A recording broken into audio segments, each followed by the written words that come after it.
মহেশতলা ৩৫ নম্বর ওয়ার্ডে তৃণমূল কংগ্রেসের কর্মী সভা। ডায়মন্ড হারবার লোকসভা কেন্দ্রের তৃণমূল কংগ্রেস প্রার্থী অভিষেক বন্দ্যোপাধ্যায়ের সমর্থনে মহেশতলা ৩৫ নম্বর ওয়ার্ডে ১৪ নম্বর রেলগেটে তৃণমূল কংগ্রেসের কর্মী সভা করা হয়। উপস্থিত ছিলেন ৩৪ নম্বর ওয়ার্ডের পৌরপিতা গোপাল সাহা সহ ৩৩ নম্বর ওয়ার্ডের পৌরমাতা অলকা মাইতি, ৩১ নম্বর ওয়ার্ডের পৌরপিতা সুকান্ত বিরাট, ২৯ নম্বর ওয়ার্ডের পৌরপিতা বাবুল সর্দার সহ একাধিক নেতৃত্ববৃন্দ। এই কর্মী সভায় সমর্থকদের ভিড় ছিল চোখে পড়ার মতো।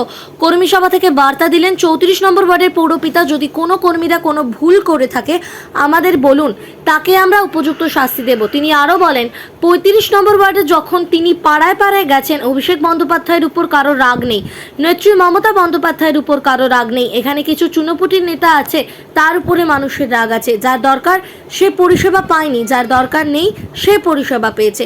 কেউ কারোর বাজার করে সরকারি পরিষেবা পেয়েছে। মহেশতলা থেকে RGM নিউজ।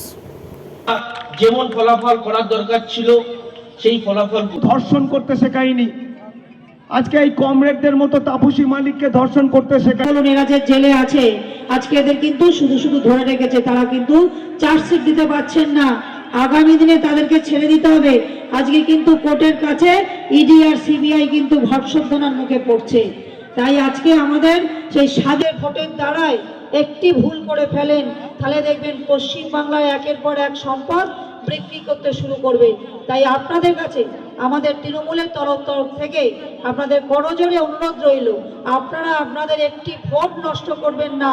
আপনারা আগামী দিনে ১ তারিখ ১ জুন ১ নম্বর বোতাম টিপে অভিষেক বন্দ্যোপাধ্যায়কে বিপুল ভোটে জয়ী করবেন, এই আবেদন রেখে আমি আমার ক্ষুদ্র বক্তব্য মহাশয় তার উপরে রিলাই করে বিশ্বাস রেখে তাকে যে দায়িত্বটা দিয়েছে সে দায়িত্বটার জন্য কতটা বদ্ধপরিকর, আর সেই বদ্ধপরিকরতার সাহায্যকে আপনাদের নিজেদের জীবনে, নিজেদের অনুষ্ঠান কর্মসূচি থেকে শুরু করে ভোটদান প্রক্রিয়া থেকে শুরু করে তাকে ত্বরান্বিত করার জন্য আপনারা এমন একজন ব্যক্তিত্বকে সামনে পেয়েছেন যিনি এই সকল কর্মকাণ্ডগুলোকে অভিষেক ব্যানার্জি দপ্তর থেকে নিয়ে এসে আপনাদের কাছে নিয়ে যেতে পারছে এবং সেরকমভাবে সে নিজেকে এগিয়ে নিয়ে যাচ্ছে। আমার বিশ্বাস যে আজকে এখন 39-38 গরম চলছে। যখন জুন মাসের 1 তারিখে আপনারা ভোট দিতে যাবেন তখন তার মাপকাঠি হয়ে উঠবে 40, 42, 44। তো 44 ডিগ্রি গরমে আপনারা যখন ভোট দিতে যাবে একটা জুমলা তৈরি হবে। ইতিমধ্যেই আপনারা জানেন যেভাবে যে সকল ব্যক্তিত্বরা এসেছে এবং বলেছে কিভাবে ভারতবর্ষের উন্নয়ন করবে, তা উন্নয়নের মাপকাঠি আমরা দেখে করে দিয়েছে। 10 বছরের ব্যবধানে ডিজেলের দাম 90 টাকার উপরে পাই। একটা গামলা নিয়ে ছেলের গায়ে, মেয়ে বাচ্চার গায়ে যাতে জল না পড়ে বসে থাকা কি সেটা গোপাল সাহা জানে। গোপাল সাহা জানে তার পরিবারের যে মেন গার্জিয়ান, সে যদি বাড়িতে অর্থ দেয় না দেয়, সেই ফ্যামিলিটা কিভাবে চলবে, কিভাবে রান্না করবে, কিভাবে তার সন্তান না খাবে, সেটা কিন্তু এক মা চিন্তা করে, পরিবার চিন্তা করে। যদি কারো বাড়িতে ইলেকট্রিক না থাকে, সেই ইলেকট্রিকের জন্য পাশের বাড়ি থেকে লাইন নেওয়ার পরে কথায় কথায় সেই লাইনকে কেটে দেওয়ার কি জ্বালা, সেটা গোপাল সাহা জানে। বাড়ির রাস্তা না থাকলে এর বাড়ির উপর দিয়ে ওর বাড়ির উপর দিয়ে বললাম, সেই কটা কষ্ট কিন্তু আমরা 4 ভাই বলছিলাম, এটা আমরা পেয়ে এসছি।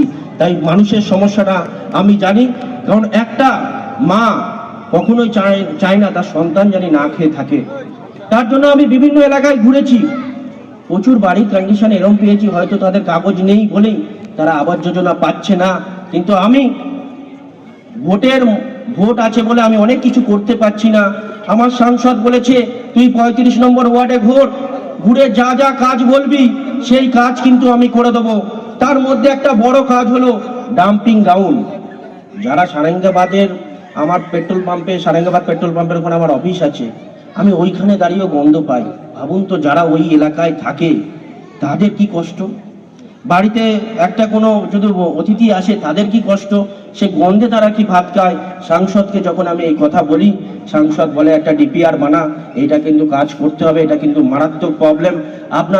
আমি সাংসদের হয়ে কথা দিচ্ছি, যে আমরা কিন্তু এই গন্ধকে নির্মূল করে ছাড়বো। ডাম্পিং গ্রাউন্ডের গন্ধে কিন্তু লোকের যে ভাত খাওয়া বন্ধ হয়ে গেছে সেটা কিন্তু আগামী দিন আমরা করব। আমি এই ওয়ার্ড থেকে আমার সাংসদকে জানি না কতটা লিড দিতে পারবো, কিন্তু যতটাই আমি লিড দিই না কেন, আমি যদি হেরেও যাই এই ওয়ার্ড থেকে কোনো বুথ থেকে, আমি যে বুথে কাজগুলো বাকি আছে সেইগুলো আমার সাংসদ বলেছে কমপ্লিট করে দেবে। কারণ তার নাম সাংসদ অভিষেক ব্যানার্জি, সে কাজকে ভালোবাসে, শুধু ভোট নয়, সে জানে যে আমাকে কাজটা করতে হবে এবং কাজটা করে এগাতে হবে। 35 নম্বর ওয়ার্ড, যার 14টা বুথ, যার 14,000-এর কাছাকাছি ভোটার, আমাদের হয়তো আমি যখন পাড়ায় পাড়ায় গেছি না, তখন আমি দেখেছি যে আমার সাংসদের উপরে কারো না রাগ নেই, আমার নেত্রীর উপরে রাগ নেই, কিন্তু আমার এখানে কিছু চুনোপুটি নেতা আছে, তার উপরে মানুষের রাগ আছে। যার অভাবে, যার দরকার তাকে দেওয়া হয়নি, যার দরকার তাকে দেওয়া হয়নি, যার দরকার না তাকে দেওয়া হয়েছে। কেউ কারো বাজার বয়ে সরকারি পরিষেবা পুরোপুরি পেয়েছে, কিন্তু যার দরকার সে কিন্তু সেই পরিষেবা পায়নি। আমি কথা দিচ্ছি আপনাদেরকে, যেই পরিষেবা ভোট পড়ে আমি সবার বাড়িতে বাড়িতে পৌঁছে দেব, কারণ এটা আমার নির্দেশ নয়, এটা আমার সংসদের নির্দেশ, আমার দায়বদ্ধতা যে আপনাদেরকে সবকিছু পৌঁছে দেওয়া এবং আপনাদের ওয়ার্ডকে সাজিয়ে তুলে দেওয়ার। আজকে আমরা কিন্তু এই ওয়ার্ডটা হেরে গেছি, 2019-এ আমরা হেরে গেছি। 2021-এ আমরা যেমন ফলাফল করার দরকার ছিল সেই ফলাফল করতে পারিনি। আপনারা বলুন তো, এখানে তো অনেক সবাই বসে আছে, যে 34 বছরে বাম সরকার কি এমন করেছিল। 35 নম্বর ওয়ার্ডে আমি যখন হাঁটছি, কিছু কিছু জায়গায় এমন অবস্থা আমি দেখছি, সেগুলো দেখে না আমার খুব খারাপ লাগছে। চিত্রিগঞ্জ বাজারের সামনে পুকুরের যে পচা গন্ধ, সেই বাড়ির লোকগুলো আমি ভাবতাম কি করে থাকে। সমস্যা আছে, আমাদের সমস্যাগুলোকে দূর করতে হবে।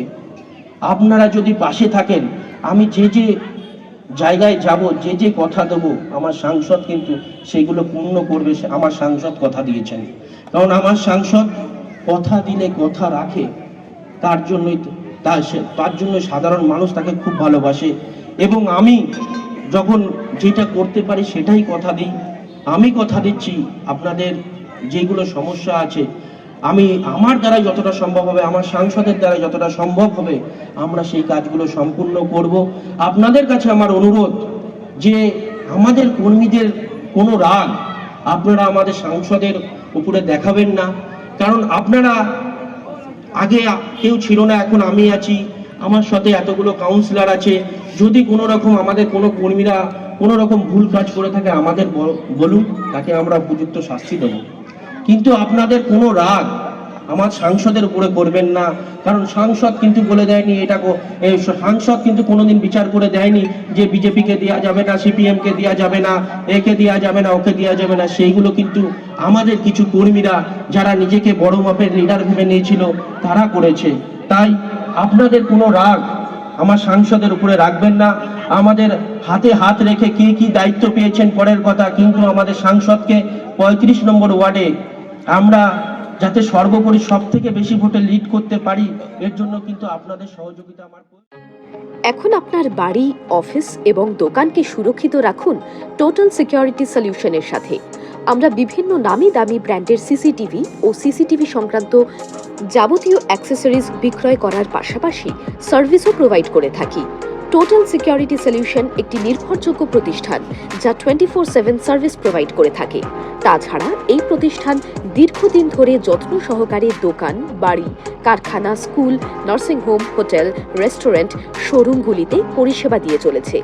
আমাদের এখানে প্রশিক্ষণপ্রাপ্ত টেকনিশিয়ান দ্বারা কাজ করানো হয়। আমাদের ঠিকানা গার্ডেন রিচ, মেটিয়া ব্রুজ, কলকাতা 700024। বিশদে জানতে যোগাযোগ করুন 7003047447। লাইক, শেয়ার, ফলো করুন আমাদের ফেসবুক পেজ RGM নিউজ ও ফলো করুন ইনস্টাগ্রাম, ফলো করুন আমাদের RGM নিউজ। সঙ্গে থাকতে দেখতে থাকুন RGM নিউজ, আপনার এলাকার খবর সবার আগে।